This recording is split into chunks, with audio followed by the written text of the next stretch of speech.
Bonjour les amis, moi c'est Signo pour les intimes et aujourd'hui on parle de Lewandowski au Barça et plus précisément des vérités dérangeantes sur l'arrivée possible ou pas de Lewandowski au Barça. Ah, Signo, c'est pas très cool de tout dévoiler. Donc dans cette vidéo je vais exposer ma théorie sur les raisons pour lesquelles Lewandowski pourrait venir au Barça et à la fin de cette vidéo je parlerai un petit peu du Bayern et de ce qu'ils sont en train de faire, de ce que j'en pense. Donc reste jusqu'à la fin si tu veux tout savoir. Mais tu ne peux pas attendre. Mais un peu de patience, non? Ah! Mais vraiment, quelle insolence! Alors quand je préparais cette vidéo je me suis posé une question. Pourquoi est-ce que Lewandowski veut absolument venir au Barça? Je veux dire, le gars, c'est une légende au Bayern. Il a tout gagné, en fait. Il a quasi tout gagné, à part le Ballon d'Or. Mais pour le reste, c'est une vraie légende. Il gagne bien sa vie, c'est une star. On est à quelques mois de la Coupe du Monde. Mais pourquoi est-ce qu'il veut déjà changer de club? Et pourquoi est-ce qu'il veut absolument aller au Barça? Alors, comme tu peux t'en douter, j'ai ma petite idée. Et pour ça, j'ai quelques arguments. Alors, commençons par le commencement. Déjà, je suis tombé sur cet article. Et si on descend, voilà, le jour où Robert Lewandowski aurait pu signer au Real Madrid. Parce que, je ne sais pas si tu te souviens, mais en fait, il a failli partir. Enfin, on en parlait souvent.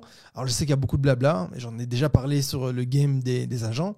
Mais quand même, il y avait des déclarations. Et puis, je me souvenais plus quelle année c'était. Mais là, on voit qu'en 2014, il aurait déjà pu signer au Real. Et dans un entretien accordé à l'émission Carousel, il y a son ex-agent. Donc, alors, je ne vais pas écorcher son nom.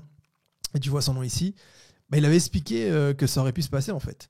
Donc, je cite, « Son rêve était de signer au Real Madrid et de jouer avec Cristiano Ronaldo. Je voulais qu'il soit titulaire dans une grande équipe, mais ils lui ont proposé que d'être la doublure de qui? De Karim Benzema. J'ai pensé qu'il était mieux pour lui d'être numéro 9 du Bayern plutôt que de jouer le rôle de doublure au Real Madrid, a-t-il déclaré. » Bon, je crois que tu commences à capter. Si Lewandowski veut venir au Barça, alors qu'il voulait aller au Real, est-ce que c'est parce que Karim Benzema est toujours là et il est encore meilleur qu'à l'époque? Puisque on l'a tous vu, Karim Benzema, c'est un des meilleurs neufs au monde aujourd'hui. Donc Lewandowski n'a aucun intérêt à aller au Real en ce moment. Ok, alors là, si on est d'accord, ça expliquerait pourquoi il veut venir au Barça et pas au Real. Mais on peut aussi se poser la question, mais pourquoi est-ce qu'il veut venir en Liga tout court? Encore une fois, il joue au Bayern, il a gagné la Ligue des Champions, il a quasi tout gagné, c'est une légende. Pourquoi est-ce qu'il veut venir au Barça? Pourquoi est-ce qu'il veut tout simplement changer de club une année de Coupe du Monde? Eh ben, tu vas me dire ce que tu en penses, hein, mais moi je pense que il se dit, voilà, il va avoir 34 ans, il lui reste un dernier coup à faire, ça passe ou ça casse. Mais il se dit peut-être que là, il a tout tenté au Bayern, ça fait des années qu'il est là, il a tout gagné. Malgré ça, pas de ballon d'or, pas vraiment de reconnaissance. Et même si là, ça devient de plus en plus difficile d'avoir le ballon d'or, à mon avis, il se dit aussi que voilà, Cristiano Ronaldo, il est sur la fin. Enfin, sur la fin, on se comprend, hein, le gars, il peut encore jouer 5 ans, je pense. Il va être au top, mais bon, les stats diminuent quand même. Ensuite, Messi, il a déjà 7 ballons d'or. Il n'y a qu'une chose qui l'intéresse, c'est la Coupe du Monde. Et quand on voit l'état actuel des neufs dans le monde en ce moment, il n'y a pas foule. Donc il se dit, tiens, il y a peut-être un coup à jouer. Et ces dernières années, où est-ce qu'il fallait aller pour gagner un ballon d'or? Le Barça ou le Real? Alors d'accord, le game est un peu faussé parce qu'on avait 2 extraterrestres et ça aurait pu être n'importe quel autre joueur. Et je ne suis pas sûr que le seul fait d'être dans ces clubs-là, ça aurait fait gagner un ballon d'or. Mais bon, toujours est-il que c'est un pari à tenter. Mais ma théorie ne s'arrête pas là. Là, ce serait un peu trop léger. Je pense aussi que, encore une fois, il sait que c'est ces 2, 3, 4 dernières années où vraiment au haut niveau.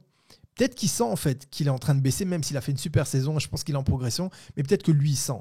Et peut-être qu'il se dit, là, c'est le moment de partir. C'est le moment de switcher où il a encore du jus, il peut encore donner pendant 1 ou 2 saisons. Et à ce moment-là, autant choisir un championnat qui est un petit peu moins demandant physiquement. Donc tu pars pas en Ligue 1, même si le PSG a du pognon. Tu pars pas non plus en Angleterre, parce que là, non les gars, je sais pas. Je sais pas si tu as déjà été voir un match en Angleterre. Si tu as déjà été même un match de 4e division, 3e, 2e. Alors je te parle même pas de la Première Ligue. Je parle de quand tu es au stade, là, quand tu n'es pas loin, quand tu vois la rapidité, tu vois l'intensité. Moi, j'ai pas compris. Hein. J'ai vu, à un moment, j'ai accompagné un groupe de jeunes qui partaient, qui espéraient faire carrière, évidemment. J'ai vu des matchs là-bas, mais j'ai vu des gars, je parle des adversaires chez les Anglais, 1m10 les bras levés, de la première à la dernière seconde du match, les gars, ils courent. C'est impressionnant. Je me souviens d'ailleurs d'un match véridique. Hein. Donc, nos joueurs, ils étaient KO. À la fin du match, il fallait limite appeler le SAMU. Et donc, on ramasse les blessés quoi, sur le champ de bataille, on rentre au vestiaire, et là, qu'est-ce qu'on voit? Donc, pendant que nous, nos gars, ils partaient prendre la douche, on voit les Anglais qui venaient de jouer le match en train de faire une séance de muscu. Donc, pour revenir au sujet, moi, je pense qu'il se dit que la Liga, c'est le bon compromis. C'est un championnat qui est visible. Ok, il a un petit peu perdu de sa superbe, mais ça reste un championnat qui est bien coté. Et ça va être moins physique. Les joueurs sont plus petits et lui, avec sa taille, il va planter des buts, en fait. Donc, il peut très bien se placer potentiellement pour un ballon d'or, mais encore faudrait-il gagner la Ligue des Champions. Et c'est là que je comprends pas trop, parce que le Barça, même si le Barça en renouveau, Xavi est là, et puis il y a de l'argent qui est arrivé, mais de là à penser que même si lui, il arrive, le Barça va gagner la Ligue des Champions comme ça, direct, à sec, bon là, je suis pas sûr. Hein. Et c'est là que vient la deuxième raison pour laquelle je pense qu'il vient au Barça. Je pense qu'il a observé un joueur qui s'appelle Lionel Messi, et je sais pas si tu te souviens, en tout cas dans une autre vidéo, quand tout le monde se demandait est-ce que Messi est fini, moi j'expliquais, enfin, ce que je pensais en tout cas à ce moment-là, c'est que Messi, il est juste en train de se préserver pour la Coupe du Monde. Donc il voulait pas quitter le Barça, il est obligé de quitter le Barça, il se retrouve à Paris. Il n'y a que Paris, peut-être et Manchester City qui peuvent payer un joueur comme Messi, peuvent payer son salaire. Il part à Paris, mais il n'est pas impliqué en fait. Ah, c'est le bon plan. Tu t'entraînes tranquillou, tu te préserves pour la Coupe du Monde et tu es payé. Caramba! Lui, tout ce qu'il veut, c'est pas se blesser, préparer sa Coupe du Monde. On disait non, il est fini, il est vieux, tout ça. Là, il y a quelques jours, enfin quelques semaines, il a mis quoi? Un quintuplé. Alors ok, c'est des matchs de Ligue des Nations. Puis même sur les autres matchs, il était impliqué, quel que soit l'adversaire. Parce que quand il joue en Ligue 1, même des fois il joue contre des petites équipes, il n'est pas là en fait. Donc moi je pense que ça a donné des idées à Lewandowski. Il s'est dit tiens, au mieux, l'équipe cartonne, je plante plein de buts, on va me voir. Et qui sait, si l'équipe va plus loin en Ligue des Champions, vu la pénurie de neufs en ce moment, s'ils vont loin, ça peut déboucher sur un ballon d'or. Mais aussi, il peut tout simplement se dire, il va dans un championnat où ça va être un peu moins physique, un peu moins contraignant pour lui, et où il peut briller, et il va pouvoir tranquillement préparer sa Coupe du Monde. Et qui sait, s'il arrive à faire une belle Coupe du Monde avec la Pologne, qui cartonne en Liga, et puis encore une fois, on ne sait jamais s'il va loin avec des champions, qui sait. Et puisqu'il ne peut pas aller au Real, autant aller au Barça. Avec un coach comme Xavi qui a une mentalité offensive, il va en recevoir des ballons Lewandowski, il va s'amuser, il va s'éclater là. Maintenant, ce qui est dommage, c'est que moi, quand je lisais ces déclarations, j'avais l'impression que voilà, il y avait un amour pour le Barça. Et je dis pas qu'il n'y a pas un amour naissant. Mais encore une fois, à l'arrière de ma tête, je me dis, mais ce gars, il devait pas jouer au Real. Mais bon, je vous ai déjà expliqué ça au début de la vidéo. Alors bon, ça fait un peu je t'aime par défaut, comme quand tu veux une go et puis bon, elle te calcule pas, donc tu vas avec sa copine, quoi. Mais qui sait, des fois, tu te rends compte que la copine te convient mieux. Ah, moi je m'en fous. Si la copine elle s'appelle Lewandowski, venga, venga. Mais bon, tout ça reste très hypothétique parce que là, c'est en train de devenir le cirque Bouglione. Au début, on parle de 30, 35 millions, puis c'est 40, 40 plus 5, 50, maintenant 60. Ça augmente tout le temps. Donc à chaque fois que tu mentionnes le nom, le prix augmente. Mais quel farceur! Mais quelle insolence! Et donc, que penser du Bayern Munich? Qu'est-ce qu'ils sont en train de faire?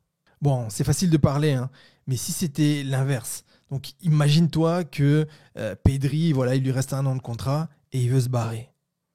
Franchement, non, sois honnête toi aussi.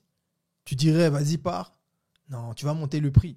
Tu vas dire, attends, ça c'est notre gars, on a besoin, il est bon, c'est un gars de la maison, et quoi, il va partir chez un autre grand d'Europe? Non, mais attends, tu ne laisserais pas. Allez, à vous. Et en plus, encore une fois, j'ai parlé de la pénurie de neufs. Il n'y a pas vraiment d'attaquants qui se démarquent, ou alors ils sont tous pris. Il y avait Darwin Núñez, il est parti à Liverpool, et puis il n'a pas forcément le même palmarès que Lewandowski. Là, c'est les meilleurs buteurs de la saison 2021-2022. Lewandowski, 50 buts. 50 buts. Benzema, 45. Lui, c'est mort. Mbappé, c'est mort. Nkunku, moi, je pense que ça pourrait être un coup, en fait. On va revenir dessus. Bon, il y a Ben Yedder, Immobilier. Mohamed Salah aussi, c'est pas mal. Haaland, c'est mort. Abraham, Kane. Mais Kane, il a 25 buts. Lewandowski, il a 50 buts. Alors, ok, il va avoir 34 ans, mais 50 buts. Et maintenant, si on part sur Nkunku, il a 24 ans. Et alors, il vient de re-signer, il vient de prolonger le bail. Mais sa clause libératoire a baissé, elle est maintenant de 60 millions d'euros. Mais attention, la clause libératoire dans son contrat ne s'activerait qu'à partir de l'été 2023. Donc ok, c'est quasi mission impossible. Mais par exemple, s'il faut mettre 60 millions sur un joueur, voilà, tu te dis Nkunku, il est jeune, tu le prends, tu as encore de la marge.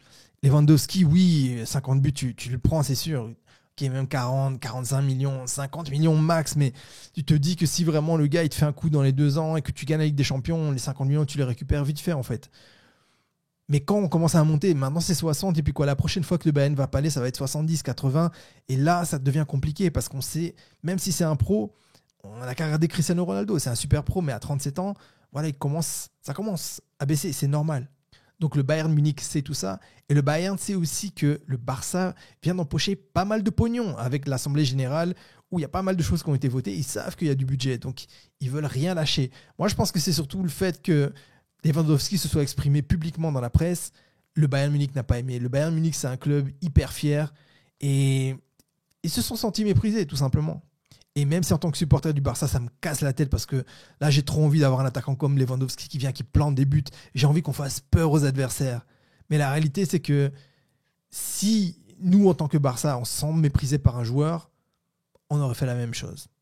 D'ailleurs, pour ceux qui ont la mémoire courte, quand Messi a voulu partir, le club n'a pas laissé partir. Alors, je ne dis pas que ce que fait le Bayern Munich, c'est bien, mais en même temps, il faut les comprendre. Moi, j'espère pour eux qu'ils vont trouver une solution parce que ça entache leur image. Tu as une légende comme Lewandowski et tu le bloques. Donc, ça envoie quel message aux autres grands joueurs? Bon, dis-moi dans les commentaires ce que tu penses de ma théorie. Et si tu as kiffé, n'oublie pas de mettre un pouce parce que ça va vraiment aider la chaîne. Et puis... Donc toi tu regardes comme ça la chaîne, tu ne t'abonnes pas. Mais quelle farceur! Mais quelle insolence! Coupé, décalé. T'imagines Lewandowski, un vrai biter, au lieu de Ferran Casper Torres, le gars qui disparaît en plein milieu du match. Fimbu na Fimbu, chicote.